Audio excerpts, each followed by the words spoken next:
aqui em mais um podcast da RLD. Estou aqui com o Rafael e o Eduardo da Cunha Couto Engenharia. É uma construtora aí que tem muitos anos aí no mercado, certo?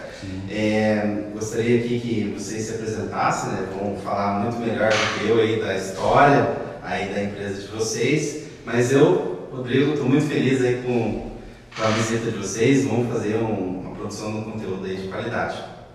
Beleza, eu sou o engenheiro Rafael, né? Engenheiro civil Rafael, da Cunha Couto Engenharia. Sou engenheiro e sócio proprietário da empresa. Beleza, Rodrigo. Cara, eu sou Eduardo, engenheiro civil. Atuo no segmento aí há aproximadamente 8, 9 anos já na área de execução. Iniciando um pouco, depois eu passo a bola para o Rafa aí.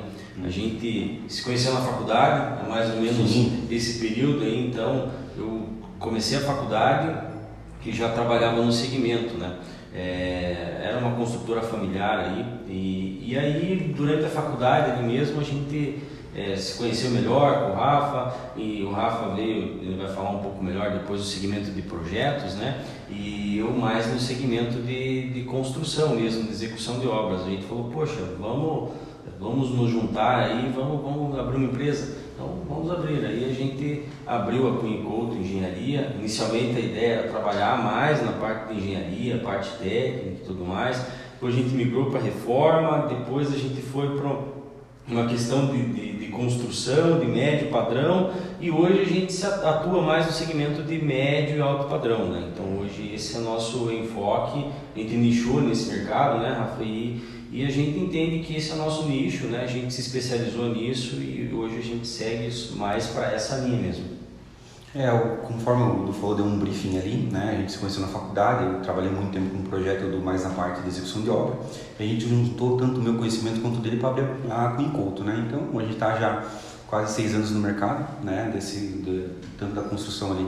A gente começou na parte de reforma, a parte de projetos complementares também que a gente trabalha, parte de projeto estrutural, elétrico, hidráulico, e aí a gente foi trabalhando em cima disso. E começou a construir, né? Construímos casas de médio padrão e hoje em dia, que nem o Eduardo pontuou um pouquinho pra gente ali, a gente está no segmento mais de alto padrão hoje em dia, está focando mais isso, né? Sempre no segmento, a gente também trabalhou com reformas e construções comerciais, mas o nosso enfoque mesmo é na parte residencial, é nisso que a gente tem uma maior aptidão e tem maior projeção de mercado, né? Questão residencial. Muito legal a história aí de vocês. Quantos imóveis vocês já entregaram aí no mercado, aí de médio para alto padrão, só para a gente apresentar aí para o pessoal, né? Não, isso eu acho que é um ponto importante. Então, assim, como o nosso nicho inicial era a questão da reforma, projetos, então isso a gente tem N entregas aí de reformas, talvez na casa de ordem de 10, 15, todas de alto padrão. E aí a gente nichou para a área de execução de obras. Então hoje nós não temos um volume tão grande, talvez umas 8, 10 casas entregues aí nesse período, né, Rafa? Sim, hoje. Mais ou menos isso. Só que hoje nós estamos com 10 em andamento, né? E dessas 10 em andamento, a gente tem casas a menor aí, hoje talvez é de 210 metros quadrados, até aqui em São José mesmo, a gente iniciou recentemente, e temos casas hoje de 800 metros quadrados, né? Temos duas que a gente vai iniciar agora no Alphaville, também no condomínio do Campinas, lá. Uma do lado da outra, são 2 projetos feitos pela Zanon aí, né, pela Arquitetar, então a gente vai executar um desafio legal para nós, assim. Chegaram através da indicação, né, Rafa? Isso é uma coisa importante, assim, hoje nossas vendas quase que 100% são indicações, são referências. E graças a Deus a gente tem uma fila de espera hoje de 6 meses para a gente iniciar novas obras. Quem satisfeito, daí ele vai lá e vai indicando e aquilo vai se multiplicando. Com certeza, né? Hoje em dia, na primeira construção civil, acho que hoje em dia é muito de indicação, né? Porque é uma coisa, um investimento alto que você faz. A gente fala muito, né? A gente trabalha com o sonho das pessoas, né? Então é uma coisa muito delicada. Quando você fala em sonhos, a pessoa tem o sonho da casa dela própria, tem o sonho de ter aquele canto para ela, né? Aquele lar. Então a gente trabalha muito com isso. E hoje em dia, a gente tem muitos parceiros arquitetos, né? Tem um arquiteto, o Leonardo Cabral, que é um excelente parceiro nosso aí, a gente está com várias obras dele, né? Então é uma coisa que vem de indicações que o Eduardo pontuou, que hoje em dia a gente não tem, a gente tem fila de espera hoje para estar construindo, né? Então a gente tem todo um processo disso, não é só fechar o contrato que o cliente começa a construir, não. Depois que a gente fecha o contrato, a gente parte para o planejamento da obra em si, para depois sim começar a construir, né? Não, eu fechei o contrato, já vou construir uma residência, não é assim que funciona. É todo um planejamento para depois ter a certidão na hora de construir a casa, né? Porque o que acontece? Fechei o contrato, mas tem outros N fatores, planejamento, projetos complementares, para estar tudo ok, compatibilizado para dar início na obra, né? Exatamente. Então, tem um produto completo, né? Sim, a gente tem um produto completo, desde os projetos complementares que a gente faz também no nosso escritório, né? Parte de engenharia, o cliente nos contrata, né? Ele contratou o arquiteto, que isso a gente não trabalha, projeto arquitetônico, mas ele tem um projeto arquitetônico, ele nos contrata, a gente faz toda a outra gestão, a questão de parte de financiamento do imobiliário, se ele precisar de trabalho, o sistema, né, da Caixa Econômica, projetos complementares elétrico, hidráulico, estrutural. Então ele contratou a Cunha & Couto, ele não precisa de contratar mais nenhum outro engenheiro, exemplo. Tem gente que contrata o cara que faz projeto estrutural, o engenheiro que faz projeto estrutural, elétrico, hidráulico, e contrata o cara que é responsável pela obra. Não, você contratando a Cunha & Couto, você vai ter tudo num pacote só, né? Você não vai se preocupar com mais nada. A gente até brinca o seguinte, né, na venda, porque em via de regra o cliente hoje o que ele tem que se deparar? Então ele vai construir, ele se depara inicialmente com o arquiteto, esse ele não vai fugir, né? Porque é a identidade da casa dele, então muitas vezes ele olha para o que o arquiteto fez, ele vai dizer, pô, não, isso aqui me identifico mais com isso, eu quero essa linha, né? Tem várias linhas ali, né, de arquitetura mais moderna, né? Aquela mais contemporânea, e aí depois ele tem que contratar um engenheiro para executar. Ele tem que contratar um engenheiro para o hidráulico, para o elétrico, igual o Rafa falou. Aí ele tem que contratar o despachante da Caixa, né? Aí ele se depara com o engenheiro da Caixa Econômica fazendo vistoria, o engenheiro da Caixa Econômica faz alguma ressalva, que acho que a gente vai falar aí depois disso aí, né? E aí, beleza, volta a bola para o engenheiro responsável. O engenheiro responsável joga no empreiteiro que está executando. Então o cliente ele não entende do assunto, e ele se depara nessa situação tendo que fazer a gestão de várias pessoas e de conflitos, né, que são gerados aí durante a obra, de todo o processo. Então, qual que foi a nossa ideia? Então, o cliente vem até nós com o arquitetônico, a gente faz a orçamentação, então a gente entra com os complementares, nossa responsabilidade, né, hidráulico, elétrico, estrutural, né, se o cliente precisar, a gente faz a PCI, faz o processo de financiamento, né, um pouco da nossa parceria aí também, né, Rodrigo? E aí, se o cliente tiver a necessidade ainda, né, da execução, porque tem alguns ainda, a gente já fez processos e a gente não executou, né, lá atrás. Hoje a gente só dá ênfase mais nos processos que a gente realmente vai executar. Mas aí o cliente executa conosco. Então, ele centraliza todo esse processo numa única empresa. Fica muito mais fácil e fica muito menos suscetível a erro, né, no processo, né? Foi bem interessante você comentar da PCI, né, que é a proposta de construção individual, no modelo da Caixa Econômica, que é onde eu atuo como correspondente Caixa aqui. Então, o Rafael e o Eduardo, eles são especialistas nessa parte da PCI, fazem um material de extrema qualidade, né, então confio no trabalho de vocês. E a PCI é onde você vai colocar o memorial descritivo da obra, você vai colocar ali os responsáveis técnicos, vai colocar o cronograma físico, financeiro, né? Só fiz uma ênfase ali porque às vezes a PCI, né? É uma planilha onde você vai desenhar a proposta de construção para apresentar para a Caixa Econômica, né? Fazer uma avaliação, aprovação dela para iniciar ali a construção, né? Financiada. Exatamente, Rodrigo, exatamente. Tem uns adendos, né? Que é a questão do preenchimento dela, tem que ser um preenchimento técnico, né? Em conformidade com o projeto que é apresentado para a Caixa Econômica, né? Referente àquilo que o cliente realmente vai gastar, né? Para estar dentro daquela projeção de custo, né? Para estar tendo o processo aprovado. Tem todo um processo ali, não é só, tem muita gente que vai lá, é simples, mas não é simples, né? Tem que ter um conhecimento, né? Até a gente começou a trabalhar que era a antiga PFUI que virou a PCI, né? O Eduardo trabalhou muito tempo com isso também, que era a PFUI, e tinha algumas peculiaridades que hoje em dia a PCI ficou mais simples, né? Um pouco mais simples para a questão da engenharia, né? Então, essa mudança da PFUI para a PCI ficou muito bacana, mas como ele falou, a gente tem já um certo tempo de conhecimento, de preenchimento, de algumas obras já que a gente fez, então não é tão simples assim, mas claro, Porque uma coisa que a gente faz com desenvoltura é porque já tem tempo no mercado quanto a isso, né? Tem todo um planejamento, né, que se antecede ali o preenchimento da PCI, que não é só preencher a planilha, né? Tem que planejar uma obra, uma execução, um projeto de exposição, né? Então ali vai resumir ali toda a criação, né, exatamente. do material. Hoje lá no escritório quem mexe mais com a parte da PCI e PLS, né, que é outro documento que o Rafa pode falar com mais propriedade depois, é mais o Rafa. Eu trabalhei muito, né, com a parte da PFUI, né, que é a proposta de financiamento de unidade isolada, né. Então a PFUI ela tinha, realmente como o Rafa mencionou, ela tinha suas particularidades, né, e ela era um pouquinho mais travada de você trabalhar, né. Eu vou dar um exemplo que acabou surgindo aí, numa obra que eu fiz o processo da PFUI, que o cliente lá no início ele se depara na situação, poxa, eu tenho que escolher o acabamento já na minha casa, porque você tinha que discriminar lá do lado, né? Tinha que falar qual que seria o acabamento, vai ser piso vinílico, piso laminado, não sei o que. E daí chegava no final, tinha engenheiro, historiador da Caixa que chegava e entrava nesse detalhe. Tinha alguns que acabavam não ligando, porque sabiam que era uma particularidade, o cliente não tinha, né, essa noção lá no início.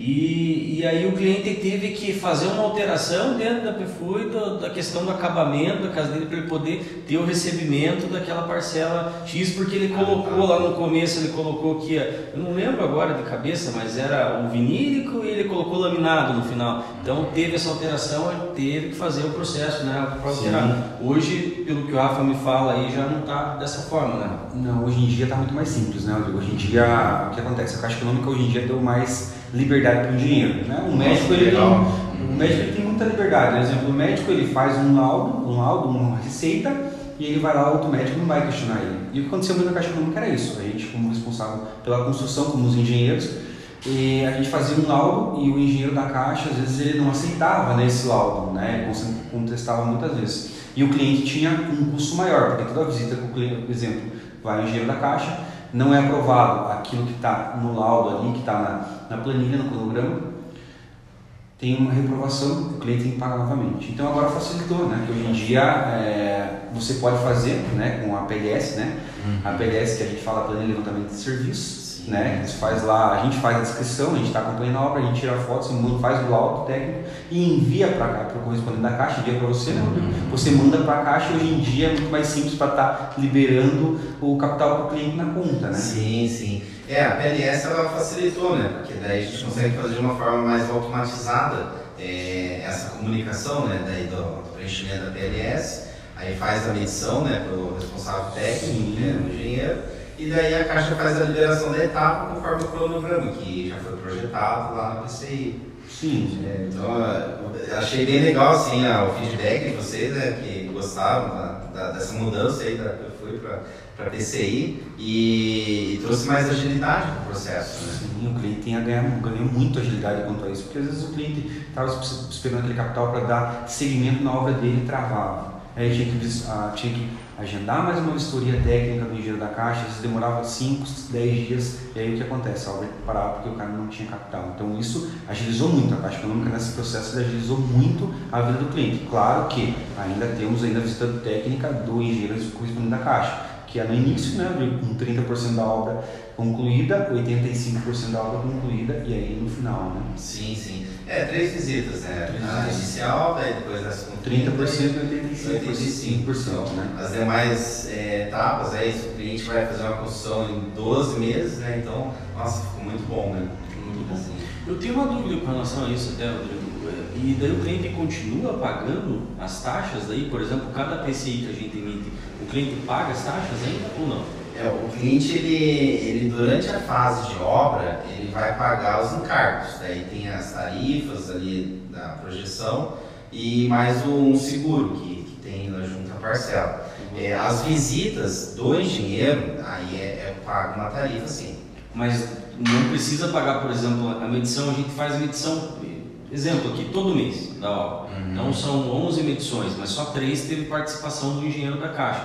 Então as outras as outras 8 medições ele não pagou a taxa do engenheiro. Essa informação tem que confirmar. Eu não tenho aqui de prontidão, mas assim, até onde eu me recordo é cobrado uma tarifa por medição. Sim, é cobrado uma tarifa, os valores, uma tarifa assim, do setor de engenharia da Caixa Econômica. O setor da engenharia, eles cobram uma tarifa para estar analisando a PLS, né? Ah, sim. E isso que você manda, você recebe, né? Você manda para eles e aí eles cobram uma taxa para estar verificando ali, né? Se está ok, as imagens que constam ali da obra, enfim, se o andamento é aquilo que está projetado na PLS mesmo. Então tem esse uma coisa que teve uma mudança recente é que antes na abertura da demanda da engenharia para fazer o laudo, a gente cobrava ali um boleto, emitia um boleto para fazer a emissão da demanda. Hoje eu consigo fazer a abertura de uma demanda de engenharia, emitir o laudo, e o cliente não paga por aquele valor. Mas assim, no ato do pedido a Caixa orienta a pegar um formulário de conhecimento ali dos valores das tarifas e daí no dia da assinatura da minuta, daí depois de aprovado ali o contrato emitido, aí faz os pagamentos das taxas à vista, que nós chamamos lá no contrato. Aí que paga-se os valores do laudo da engenharia. Então é uma mudança assim que... porque assim, em alguns casos o cliente vai lá, faz a emissão do laudo, aí ele não contrata, ou o laudo de repente reprova, né? Então daí até esse momento a Caixa não está cobrando o cliente, sabe? Então trouxe aí um diferencial. Acho que tem que... Entendi. A questão até que a gente estava falando da antiga PFUI, até é engraçado, né, porque a gente falava fazer da PFUI, chegou no início, né, chegava clientes pra gente, né, os caras tinham dificuldade em dar seguimento no processo da caixa da PFUI. Por quê? O engenheiro que elaborava isso, que mandava para o cliente contratava um engenheiro que elaborava o documento técnico para ele da PFUI. E às vezes o cara não tinha pedido para fazer isso. Chegava no meio da obra, acontecia, travava a obra, por causa do procedimento errado. E algumas, a gente atendeu 4 ou 5 clientes, né? O cara estava devendo, o cara fez financiamento, emprestou dinheiro do banco para pagar a obra dele e aí não tinha recebido da Caixa Econômica. Para a gente regularizar a situação do documento técnico da PFUI, né? A gente regularizava o cliente que travou a obra, né? Então o cara não sabia preencher corretamente quanto isso. O pessoal acha é simples, não é tão simples assim, né? E aí o cara não tinha aptidão, o que acontecia? O cara chegava lá, chegava uma altura da obra que o engenheiro tinha projetado, mas ele não tinha realmente, porque a questão do preenchimento da PCI não é só vamos jogar os dados ali, não. Realmente você tem que analisar qual que é o cronograma de obra também, né? Porque a Caixa Econômica ela pede para você um cronograma de obra. Vai levar 12, 13, 14 meses? Tá, beleza, mas qual que é a porcentagem que vai andar a obra durante esse processo? Aí você tem que discriminar isso para a Caixa Econômica, né? Não é apenas, esse mês andou 10%, esse mês andou 20%, esse mês andou 5%, não é assim, você tem que seguir aquilo ali. Porque a Caixa Econômica tem que cumprir, né? Tem que cumprir aquele cronograma. Porque o que acontece muitas vezes, você mais sabe do que eu, né, Rodrigo? Que o cliente está pagando somente os juros durante a obra, ele não está pagando efetivamente a parcela dele, né? Sim, sim. Então, quanto mais a obra demorar para ser concluída, ele não está amortizando o contrato. Exatamente. Teve um caso, assim, bem como o Rafa falou. O cara chegou até nós, ele estava desesperado, porque ele já estava morando na casa, devendo para o banco, acho que, não lembro na época aí o valor, mas na casa de 100 mil para cima aí, e ele não conseguiu o CBCO da casa dele, não conseguiu o CBCO por falta de orientação, então chegou com um parceiro nosso. Ele estava conseguindo o CBCO dele, mas ele não conseguia fazer a reprogramação de pagamento da Caixa. Porque ele tinha um passivo enorme desses 130 mil, né, que ele estava devendo, ele tinha esse passivo porque ele não tinha recebido. Passou no sexto mês, né? Acho que a partir do sexto mês de obra, ele já não recebeu mais nada da Caixa. E ele foi levando com recurso próprio, pegando do banco e tudo mais, e foi devendo esse dinheiro, virou uma bola de neve. Então ele chegou para nós desesperado.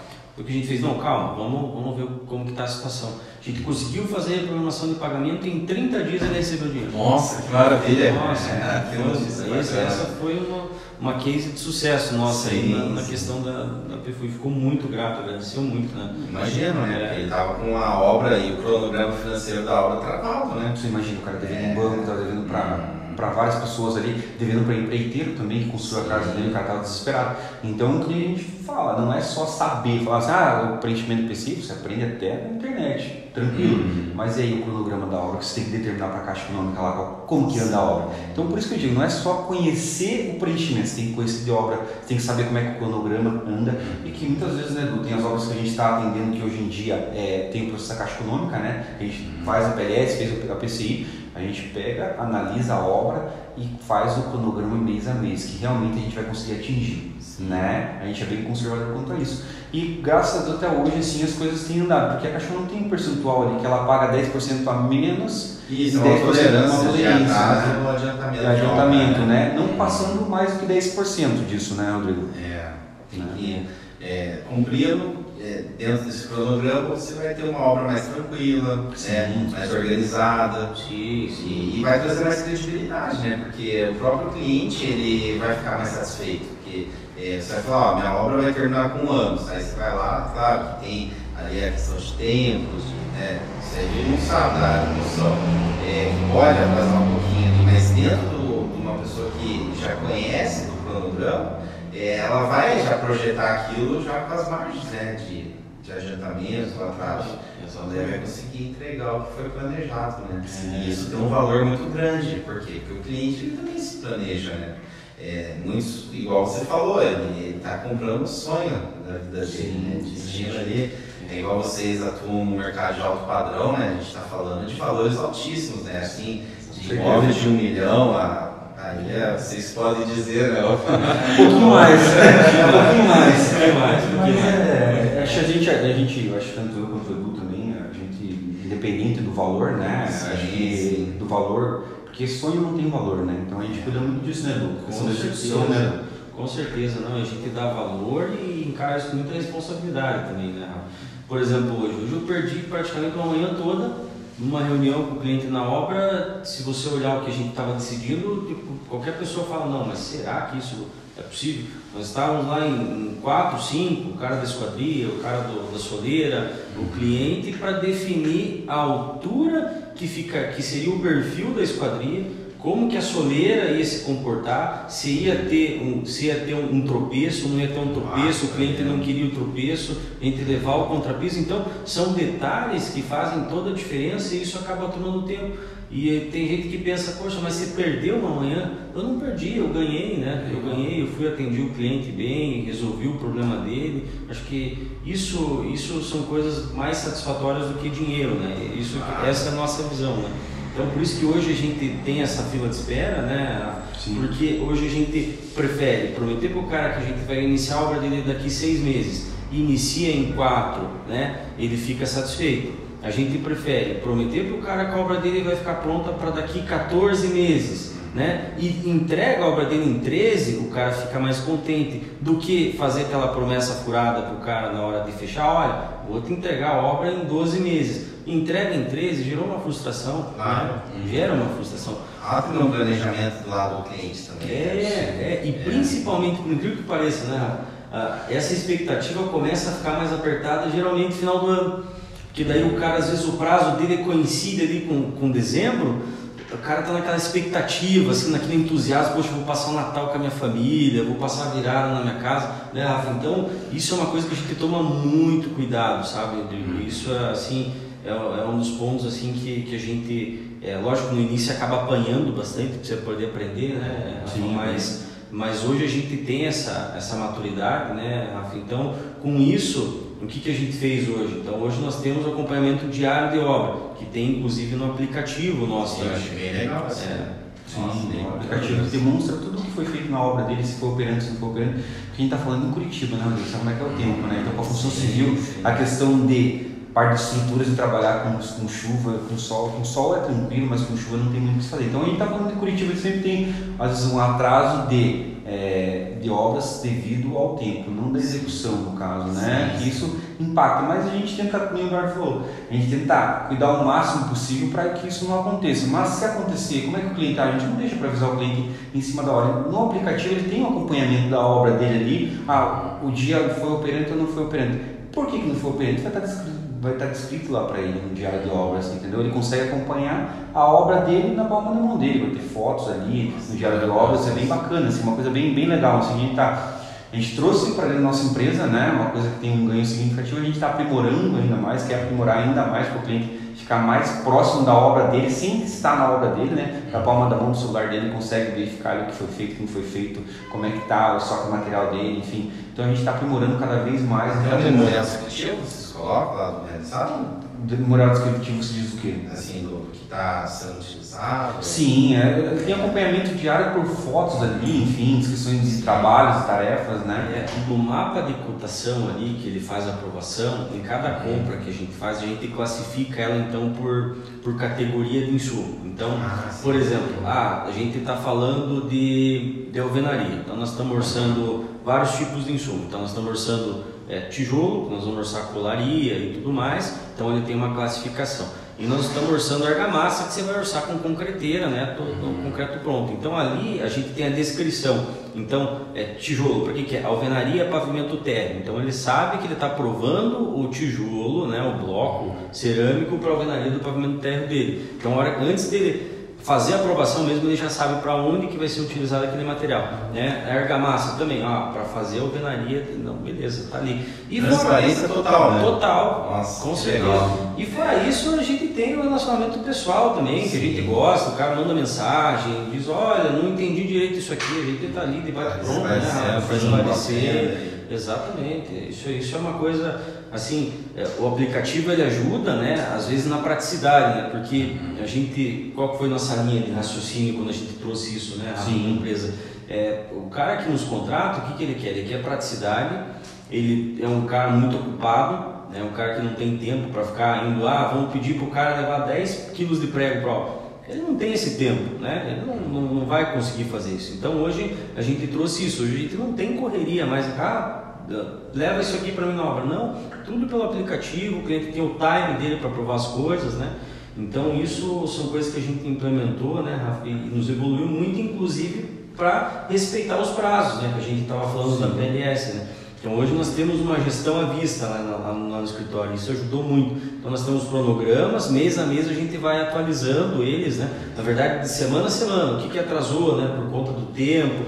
Igual o Rafa falou, Curitiba é muito dinâmico, Então tem semanas aí que a gente acaba perdendo 2, 3 dias no operante, pega a obra em fundação. Tem muito, não tem como para correr, né? Tem muito pra gente correr. Não é fácil, às vezes os caras estão na obra. Eu falo, cara, vamos pegar umas botas aí, capinha de chuva e vamos apertar que o negócio não tá fácil não, cara. Já perdemos muitos dias já. Tem que produzir. Não tem muito pra onde correr, né? Tem que produzir, né? Na hora que o calo aperta não tem jeito, né? Sim. Mas isso que vocês têm aqui é um diferencial muito, muito legal, porque você tem o controle da obra do cliente. Entendeu? Você tem toda a dinâmica ali do processo, sabe o que vai acontecer em cada etapa, né? Então, você tendo isso, você traz o prazo, consegue trazer ali os orçamentos e não extrapolar os custos, e é algo assim fantástico. Tanto eu quanto o Eduardo também, a gente gosta muito de tecnologia, a gente tem que sempre estar se atualizando no mercado, informações aí. Cara, que a gente puder trazer tecnologia para o uso civil, a gente vai, tem feira em São Paulo, a gente sempre está tentando se atualizar para o quê? Praticidade e ter mais qualidade no nosso trabalho, né? E garantia daquilo que a gente está entregando para o nosso cliente também, né? A gente sempre preza por um material de boa qualidade, né? A gente sempre tenta inovar na questão de materiais, né? Do mercado, a gente busca, né? Sempre estar aprendendo coisas novas para estar implementando nas nossas obras. Claro, para ter um custo legal para o cliente e ter uma segurança, né, e uma qualidade melhor, né, nessa construção dele, né? E o que você diria assim com relação à construção financiada? Você acha que é um bom produto aí para a gente estar ofertando para os clientes? Eu acho que é um ótimo produto, Rodrigo. Tem clientes que nos procuram, que eles têm o capital para estar investindo, construindo, mas ele prefere fazer a PCI, né, contratar o teu serviço para tá como despachante, fazendo a PCI para usar durante a obra que a gente comenta, né? Ele não vai estar, ele vai estar só pagando os juros. Depois que ele vai estar amortizando, e o dinheiro que ele tem ali, ele usa para outra coisa. Exemplo, o cara deixa aplicado. Entendeu? A taxa de juros está é uma das taxas de juros mais atrativas do mercado da Caixa Econômica hoje em dia, né? Sim. Então isso é um diferencial, né? Um diferencial, né, do produto da Caixa Econômica. O que acontece? Sim. Ele vai estar pagando só o que ele está realmente pegando, né? Um exemplo, muito cliente fala, pô, como é que funciona? Cara, se você pegou, exemplo, 20 mil reais esse mês, você vai pagar taxa de juros em cima dos 20 mil reais. E ao longo da obra vai assim, peguei 200 mil reais, você vai pagar 200 mil reais, você vai estar pagando ali a taxa de juros que é correspondente àquele valor que você pegou. E isso é muito legal. O que acontece? O cliente tem o dinheiro, ele não descapitaliza, ele faz o financiamento pela Caixa Econômica e no final da construção, tá, mais ou menos isso, mas ele tem o dinheiro se ele quiser amortizar ou quitar a dívida dele, ele está com a grana dele, se ele quiser empreender em outro lugar, ele consegue também, né? Em muitos casos, assim, o cliente, ele, dependendo da aplicação que ele tem, né, deixando o recurso no banco, o próprio rendimento da aplicação dele paga os cargos do banco, ainda sobra recurso. E tem uma outra coisa importante também, né, Rodrigo, enfatizar aqui, é a parte, por exemplo, que quando você vai fazer uma obra, o teu caixa é muito dinâmico. Então, se o cara tem um investimento, você entende muito mais que nós aí, às vezes a longo prazo, que ele tem uma rentabilidade maior, é aquilo que você acabou de falar. Ele vai conseguir pagar os juros do banco, do dinheiro que ele está pegando até aquele momento ali, com o que está vindo de correção, às vezes sobra, né? No início da obra vai até sobrar, né? E às vezes o cara vai construir com o recurso próprio dele, além de ele perder rentabilidade, ele não consegue ter o provisionamento daquilo de forma tão dinâmica, né? Sim. Então, às vezes o cara ele tem que aportar da aplicação dele um valor maior, né? Que às vezes ele está perdendo dinheiro, porque o dinheiro está parado na conta dele, que pode ser que por conta do tempo, cronograma, não andou a obra como deveria andar, ainda acabou não usando o recurso e perdeu o dinheiro parado não rendeu, né? Não rendeu, então isso é outro atrativo, né, do recurso da Caixa. Então, assim, a construção financiada ela não é só para o imóvel assim, popular, a Caixa ela atende tanto o financiamento popular, médio e alto padrão, que é o que a gente está comentando aqui. Aquele cliente que tem recurso para construção do seu próprio dinheiro, aí ele vai lá, ele prefere deixar o seu dinheiro aplicado no banco e utiliza o recurso do banco e paga uma taxa de juros ali extremamente atrativa. É competitivo ao mercado, comparado aos demais bancos. Inclusive, suspeito de dizer, mas a Caixa acho que deve ser um dos únicos bancos que fazem a construção financiada de uma maneira tão atrativa como está configurado, né? Sim, com certeza. E tem a modalidade também que acho que você trabalha também, que é para construtora daí, né? Tem uma apoio à produção. Apoio à produção. Sim, aí é um empreendimento, né? Que a construtora, que nem vocês são construtores, né? Daí aprovam junto ao banco. Aí você tem todo um projeto, igual vocês mesmos comentaram, né? Tudo isso passa por um crivo da engenharia do banco, de uma maneira mais estruturada, porque é um empreendimento, a gente está falando de uma unidade, né? Empreendimento hoje, a quantidade mínima é 3 unidades, mas a máxima é infinita, né? Tem empreendimentos de 200, 300, 400 unidades.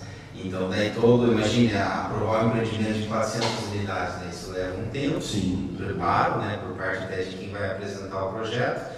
Mas assim, o diferencial desse produto é que o banco ele consegue financiar o imóvel sem ele ainda existir, compreende? Sim. Aí você vai falar, eu tenho recurso para construir, né? Mas aí vem, mas você tem condição de vender para o seu cliente e receber antes mesmo de construir? Então você recebe antecipado, então a demanda mínima do apoio à produção. Então você pega lá, você vai fazer lá 200 apartamentos ou casas, assim, um empreendimento. Aí tem lá a demanda mínima, imagine lá 30%, né? Imagina o valor lá da quantidade, eu não sou muito bom de matemática, não sei se sou engenheiro. Você já deve ter feito um cálculo. O negócio desse aí, até a gente fica meio besta. É muito dinheiro. A gente calcula muito aí, a gente demora mais tempo para pensar ainda. Imagina o seguinte, a demanda mínima lá é 50 apartamentos, aí você vai vender aquilo já na planta, né? Sim. E aquilo já, na hora que você começa, a Caixa vai liberando um recurso para você, sem você ter construído. MRV faz muito isso também, né? Qual? MRV, né? MRV, sim. 100%. Tem muitos empreendimentos nesse modelo, né? Geralmente, quando a Caixa financia, é nesse modelo. Então, a MRV lá, vai lá, vende o apartamento e você vai lá no stand de venda, eu tenho. Né? E, bom, tem a segurança também. Imagine, se a MRV não entregar o empreendimento, a Caixa vai lá, substitui o construtor e põe outro. Ela contrata vocês, por exemplo, para ela fazer a execução de uma construção que um outro construtor disse, né, que ia fazer e não fez. Então tem a garantia do banco também por trás do empreendimento. Então, sim. É um excelente negócio para quem está comprando e para quem está construindo. E tem um valor mínimo de imóvel assim de venda ou não? A demanda mínima é calculada sobre o custo da obra. Então imagina um empreendimento lá de 200 unidades, aí você vai me dizer, olha, o custo da obra vai ser lá R$1 milhão, né? Vamos falar em valores fictícios aqui. Então se você, quanto de unidades vendidas corresponde ao custo da obra? 20 unidades, pronto. Você vende essa demanda mínima, que é como o banco chama, e dali você pode dar start na obra. Entendi. Eu me refiro ao valor da unidade. Tem algum teto, por exemplo, cada se for um apartamento, igual você está falando, tem um teto até 270 mil. Ou, isso, depende da carta de crédito. Né? Daí se você pegar uma carta de crédito do programa Casa Verde Amarelo, ou Minha Casa Minha Vida, né? Ou Pró-Cotista, aí tem um programa social, né? Então, nesse modelo tem um limitador do valor do imóvel. Então, pega o coletivo. Aí constantemente isso é ajustado. O banco ele também atualiza os custos, né? Recentemente teve um ajuste. Mas veja, esse limitador ele existe por quê? Porque aquela carta de crédito ela vem com uma taxa de juros menor para quem está comprando. Então, hoje você tem lá taxa de juros de 4,5% ao ano. Então, é baixo. Muito baixo. É baixíssimo. Então, você pega aí uma taxa de juros dessa, a Caixa ela reserva isso com um público específico.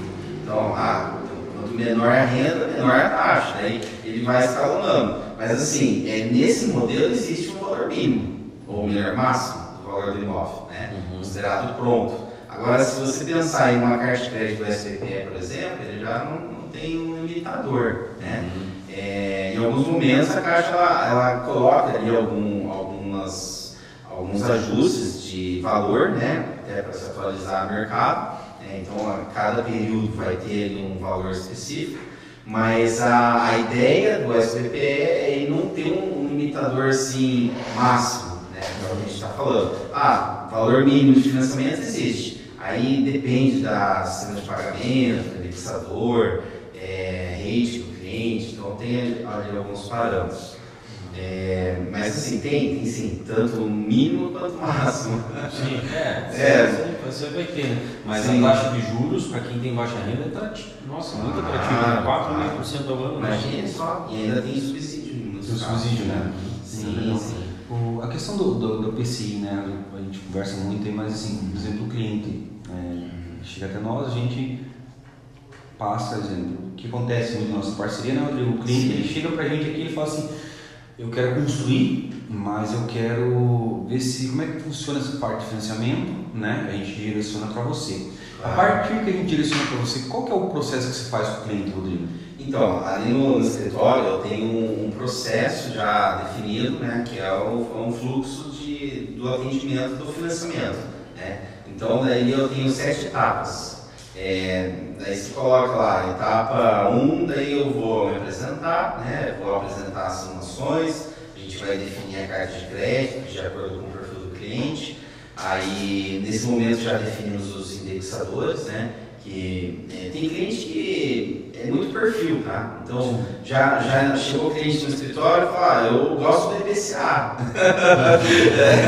Nós que conhecemos todo mundo, né? De indexador, eu não gostamos muito, né? Mas assim, é muito de perfil. Mas o que eu geralmente recomendo é o mais conservador, que é o meu perfil, sabe? Aí eu apresento a taxa fixa, que é aquela que você não tem mudança nenhuma no valor da sua parcela, e a TR, né, que é onde tem a taxa de juros mais a posição da TR. A TR teve lá uma variaçãozinha recente, mas é muito pouco, é muito sutil ali, né? Muito baixo. Então, assim, eu particularmente recomendo. Bom, o cliente definiu o indexador, daí ele vai escolher o sistema de pagamento, né? Que nós temos o saque e o price. O saque é aquele que a parcela começa maior e vai diminuindo no contrato. Eu tenho uma dúvida aí, Pode falar. Interromper rapidinho. Quando que é vantajoso a saque e quando que é vantajoso a price? Depende do momento. Pergunta que vale R$1 milhão. Olha, maravilhoso, viu? É assim, ó. Se você pegar somatório das parcelas, que é onde geralmente os clientes vão, né? Eu vou pagar ali o valor e multiplicar, né? Lá no simulador, até inclusive faz parte do meu processo, eu apresento para o cliente a simulação resumida, onde vai aparecer ali só o valor de financiamento, parcela e taxa, e a detalhada, certo? No sistema SAC, se multiplicar, não vai dar certo cálculo, porque ela vai mudando, sabe? Então, esse somatório é importante nessa simulação detalhada, porque ali o banco ele já te apresenta o quanto que vai estar lá no final, se você pagar todas as parcelas. E observando isso, comparado, né, o price e o saque, eu digo para você, é melhor o saque. Sim. Tá? Agora, se você for um pouquinho mais, o perfil do seu cliente, eu quero fazer uma liquidação antecipada do contrato, né? Ambos os modelos de pagamentos, você pode fazer o pagamento extraordinário, que é como que o banco coloca lá no contrato. É extraordinário porque ele sai fora do fluxo de pagamento, não é uma parcela ali do mês a mês. Esse pagamento extraordinário, ele amortiza o saldo devedor todo dia do ato que você está fazendo o pagamento. Então, daí você deve lá 1 milhão, você pagou 500 mil, no dia seguinte você deve 500 mil, o restante é feito um recálculo de prazo ou valor de parcela. Enfim, se você pensar, respondendo ali, concluindo ali o que você me perguntou, se você for fazer uma operação e for fazer uma liquidação antecipada, e essa liquidação ocorrer ali entre 12 a 24 meses, o price é melhor. Você vê que interessante? Então, se você pegar ali e somar os valores, inclusive eu apresento nas simulações dos clientes, jogar isso numa planilha do Excel e somar ali 12 meses, você vai ver, daí você vai comparar, vai ver, nossa. Então, peraí. Qual que é o seu objetivo? Você quer ir até o final do contrato? Ou você quer ir antes? Aí você apresenta as propostas, certinho. O trabalho, então, você faz todo esse processo ali, consultoria, né? Do cliente do início ao final, né? Claro, sim. Eu sempre prezo também para o cliente contratar um produto, né? Que é o que eu estou vendendo de financiamento, né? Mas o serviço bancário, eu vejo ele também como um produto, né? Um serviço, mas o cliente ele precisa saber o que ele está comprando. Isso é importante. E a pergunta foi pertinente pelo seguinte: nós estamos com um cliente em processo de construção, que ele tem uma parte do recurso e a outra parte do recurso ela vai vir de um apartamento dele que está na venda. Certo. Então, qual que é a ideia, né? A ideia realmente é ter essa estimativa, qual delas que é mais atrativa para ele, porque se ele não vendeu o apartamento, até ele não quer chegar para a obra. Então, talvez para ele seria viável ele ir para uma price, fazer, né, o financiamento da caixa, via price, a hora que vendeu o apartamento, ele vai e liquida o financiamento. Justamente por isso que foi a pergunta pertinente. Mas continua com a tua resposta dos processos. Né? Mas assim, você vê outra questão que ela é um pouco de comportamento, né, em relação a como você fica num financiamento, num contrato bancário, sabe? Eu, dou um exemplo do Rodrigo, né? Eu casei lá com os meus 18 anos, daí não tinha recurso próprio para comprar meu imóvel, né? Então, aí é onde eu fui buscar um financiamento. Desde então, hoje, estou com 38 anos, e daí o que aconteceu? Tá jovem, tá jovem. Mas durante esse período aí, 20 anos, né? Eu já fiz mais de 5 financiamentos, já troquei mais de 5 vezes o imóvel. Nenhum deles eu fui até o final. Você entendeu? Entendi. Então, o comportamento, isso é muito tradição, tá? Por quê? Porque nós, assim como seres humanos, o que acontece? Hoje você está começando a sua vida. Aí o que vai acontecer? Você vai casar, vai ter filhos, você aí tem mais um filho, e daí você começa lá uma casa pequena, um quarto, 2 quartos, de repente, poxa, preciso fazer um upgrade, poxa, a família cresceu, minha esposa quer um investimento no imóvel melhor para trazer um pouco mais de conforto para a família. E aí você vai pro Você vai fazer um upgrade. Isso é natural, né? É natural. Então, assim, pensando no sistema SAC, ele é muito interessante nesse ponto de vista que ele traz um conforto. Você olhando que a parcela vai reduzir todo mês. Sim. Poxa, teve um financiamento que a minha parcela chegou em R$500. Caramba, né? Imagina. Eu tenho um financiamento da Caixa Econômica também, né? Então, claro que, nem você falou, no início ali você começa, você vê aos olhos ali o cara que está fazendo o financiamento de início, né? Ele olha assim, putz, vai começar, exemplo, 20 anos. Cara, o cara olha assim, a parcela começou, exemplo, R$1.000 agora, a hora que eu terminar de pagar, eu vou estar pagando R$400, mas isso daqui a 20 anos, quanto que vai valer R$400? O valor vai ser irrisório, né? Sim. Então a pessoa pensa muito nisso, né? Claro. Quando o cara está iniciando ali, a primeira residência dele, eu acho que o cara sempre pensa nessa projeção, né? Mas aí, às vezes, talvez o cara está querendo construir para investimento, que nem está acontecendo com um cliente nosso, né? Para ele dar seguimento na obra dele, não parar a obra dele, ele tem um capital, mas não vai ser suficiente para ele executar a obra toda, ele pensa, beleza, mas eu não quero pegar financiamento. Mas, cara, você pega financiamento, não para a tua obra, se lá no final da tua obra, você se muda para a tua casa, coloca teu apartamento à venda, vendeu o apartamento, ok, pega o dinheiro e quita o que você está devendo para a caixa e pronto, acabou. Porque o que acontece, Rodrigo, hoje em dia é muito mais, o seu custo é muito mais maior você deixar a tua obra, começar a tua obra, parar a tua obra no meio e depois retornar do que você construir ela do início ao final. Entendeu? Sim, entregou um produto pronto. Pronto, né? Porque o que acontece? Nesse meio tempo, o que acontece? Temos a deterioração da sua estrutura, né? Aquele material que você empregou ali já não é a mesma coisa, a mão de obra que vai te cobrar mais para pegar uma obra parada, então é uma coisa que tem que colocar tudo isso em consideração, né? Às vezes o cara pensa, vou fazer um financiamento, mas eu não quero financiamento, mas tem dinheiro? Não tem. Então, parte do financiamento tem um imóvel, vendo o imóvel, se muda para tua casa, vende esse imóvel e o que você está devendo, pronto, acabou. Né? É muito mais atrativo para o cliente isso, né? Claro, com certeza. Aí ele muda para casa nova, disponibiliza a casa antiga para o mercado e vende e depois tem financiamento. Estamos com um cliente aqui sim agora. O cliente ele fez o financiamento, estava querendo vender a casa dele, ele fez uma conversa inicial com a gente, estava no processo de construção de projeto. A gente falou para ele, cara, mas você tem um apartamento, você vai vender o teu apartamento por quê? Ele falou assim, cara, seguinte. Aí a gente colocou na cabeça dele e ele foi atrás desse financiamento da Caixa Econômica. E aí o que ele resolveu? Ele falou, não, vou pegar esse financiamento, vou construir a minha obra, depois que eu terminar a minha obra, mudo com a minha família, fico no conforto da minha casa, sim, construindo. Não precisa alugar um imóvel. Não precisa sair da hotel. Terminou a construção da casa dele, ele se muda para a casa dele, coloca o bem dele à venda, né? E aí ele consegue pagar o financiamento, se ele tiver um saldo lá, ele consegue quitar esse financiamento. Entendi. Então, daí, voltando assim, ao meu processo lá no escritório, bom, a gente faz ali essa parte da etapa da simulação, né? Aí depois finalizou a simulação, identificou o perfil do cliente, aí a segunda etapa é o cadastro, né? Daí ali eu preciso de alguns documentos, né, de formalização do cadastro. Finalizou o cadastro, aí a gente entra na avaliação do crédito, onde eu, com a simulação ali já definida, eu aplico na aprovação, certo? Definido já uma prévia do orçamento, né, por exemplo, de construção, então é bom já ter um projeto já meio que estipulado, mas um orçamento financeiro, né? Tanto vai ser lá recursos próprios, tanto vai ser FGTS e tanto financiamento. Eu tenho um terreno, esse terreno já entra como parte dos recursos próprios, o terreno já está quitado, então ele tem um valor monetário que corresponde.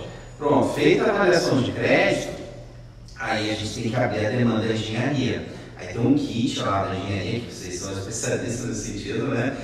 Para apresentar para o banco. Eu recebo esse kit, abro uma demanda lá interna no sistema do banco, aí o engenheiro vai lá conhecer o terreno e vai conhecer todo o projeto ali que vocês já prepararam, né? E prepararam muito bem.